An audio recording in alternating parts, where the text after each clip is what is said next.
అనంతరం మన గౌరవ శాసనసభ సభ్యులు చీరాల గౌరవనీయులు శ్రీ మధులూరి మాలకొండ యాదవ్ గారిని మాట్లాడవలసిందిగా కోరుతున్నాం.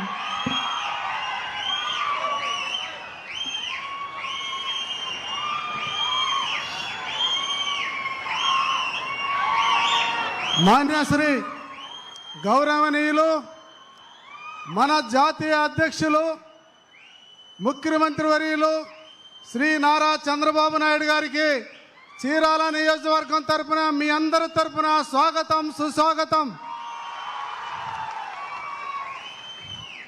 అలాగే గౌరవ మంత్రివర్యులు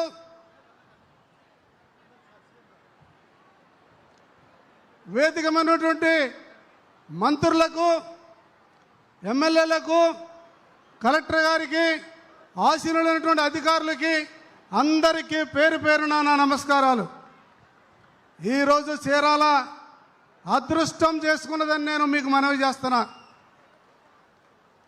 చీరాలకి గౌరవ ముఖ్యమంత్రి వర్యులు ఇక్కడే ఇదే స్థలంలో మన నేతన్నలకి వరం ఆనాడే మీకు ఇవ్వడం జరిగింది ఎలక్షన్ రోజున. అలాగే ఈ నియోజకవర్గంలో పెద్దలు ప్రగడ కోటయ్య గారు దాదాపు 3 సార్లు ఎమ్మెల్యే, ఒకసారి ఎమ్మెల్సీ, ఒకసారి రాజ్యసభ సభ్యుడు. వారి ప్రోగ్రాంను కూడా ఈ నియోజకవర్గంలోనే గౌరవ ముఖ్యమంత్రి వర్యులు ఆ ప్రోగ్రాం ఇక్కడ చేయాలని చెప్పేసి వారు చెప్పడం, ఆ రోజు ఆ ప్రోగ్రాంకి మంత్రి గారు అందరు రావటం, ఆ ప్రోగ్రాం కూడా ఇక్కడ చేశాము. అది కూడా ఇక్కడున్న మన నేతన్నలు గమనించారు, నేతన్నలే సహకారం చేశారు. మీ అందరికీ తెలుసు గౌరవ ముఖ్యమంత్రి వర్యులు దాదాపుగా ఇది మొట్టమొదటిసారి మనం గెలిచిన తర్వాత మన నియోజకవర్గానికి వచ్చారు.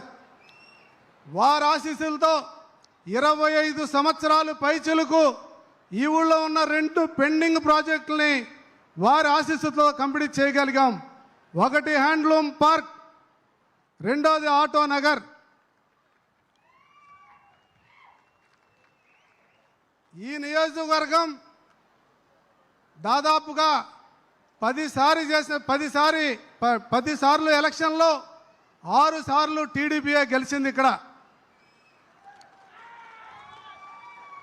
సాంప్రదాయ ఓటర్లు, తెలుగుదేశం పార్టీకి సంబంధించినటువంటి ఓటర్సు చాలా ఎక్కువ మంది ఉన్నటువంటి నియోజకవర్గం. బడుగు బలహీన వర్గాలు నివసిస్తున్నటువంటి నియోజకవర్గంలో ప్రధానంగా బీసీలే ప్రథమ పాత్ర పోషిస్తున్నారు. అందులో చేనేతలు ముందు వరుసలో ఉన్నారని చెప్పేసి మీ అందరికీ తెలియజేస్తున్నాను. అలాగే ఈ రోజున మన నియోజకవర్గానికి ఆయుష్మాన్ భారత్ కింద 39 కోట్ల రూపాయల డబ్బులు తీసుకొచ్చేసి ఒక క్రిటికల్ కేర్ హాస్పిటల్ ఈ ఊరిలో నిర్మాణం జరుగుతున్నది. అలాగే 30 హెల్త్ సెంటర్లు కూడా వచ్చినాయి. అలాగే జలజీవన మిషన్ దాదాపు 40 కోట్ల రూపాయలతో ఇక్కడ అభివృద్ధి జరుగుతుంది. ఇదే కాదు, చీరాల ప్రజలుగా మీరు చిరకాలంగా అడుగుతున్నటువంటి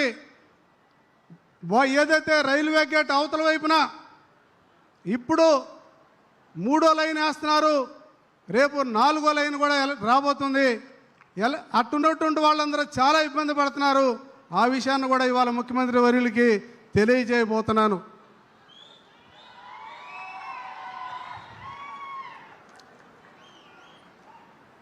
నాకు ఈ నియోజకవర్గానికి నన్ను ఇన్ఛార్జిగా పంపించి ఇక్కడున్నటువంటి తెలుగుదేశం పార్టీ వాళ్ళు ఆ రోజు ఏ కమిట్మెంట్తో నాకు పనిచేశారో అది తెలుగుదేశం పార్టీ పట్ల ఉన్నటువంటి క్రమశిక్షణ, ఆ పార్టీకి ఉన్నటువంటి గొప్పతనం నా అడుగులో నాకు అడిగేసి నన్ను హక్కున చేర్చుకొని ఈ ప్రాంతంలో నన్ను గెలిపించారని చెప్పేసి సవినయంగా మీ అందరికీ నమస్కారాలు.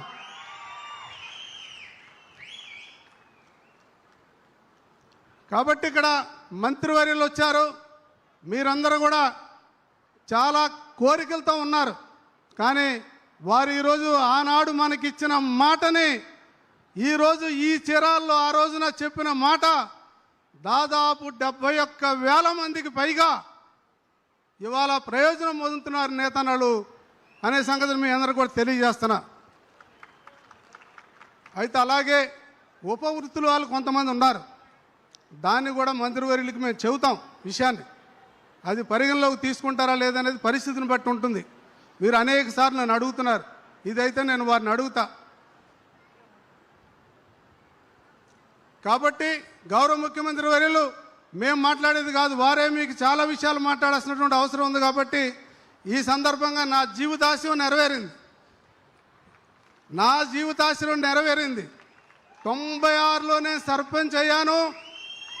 ఏ రోజైనా సరే గౌరవ ముఖ్యమంత్రి వర్యులు ఉన్నటువంటి సభలో నేను ఎమ్మెల్యే కావాలనుకున్నాను, నన్ను ఎమ్మెల్యేని చేశారు. 4 సార్లు ముఖ్యమంత్రి, గుర్తుపెట్టుకోవాలి మీరు, 4 సార్లు ముఖ్యమంత్రి మన ముఖ్యమంత్రి గారు. ఈ రాష్ట్రంలో వారు అన్ని దగ్గర అభివృద్ధి చేయటం వదిలేసి రావడమే జరిగిపోయింది. మనకి ఇవాళ కొత్తగా నిర్మాణాలు ఉన్నటువంటి ఈ యొక్క ప్రాంతాన్ని తిరిగి అభివృద్ధి చేసుకోవడంలో వాళ్ళు పడుతున్న కష్టం, ఆయన వయసు, ఆయన చేస్తున్నటువంటి ప్రతి పని ఈరోజు కొన్ని లక్షలాది మంది కార్యకర్తలు మా నాయకులకి మీరే ప్రేరణ అని చెప్పేసి మీ అందరికీ సవినయంగా తెలియజేసుకుంటున్నా. గౌరవ ముఖ్యమంత్రి గారు నాకు ఇచ్చినటువంటి ఈ అవకాశానికి ధన్యవాదాలు, నమస్కారాలు. ధన్యవాదాలు సార్.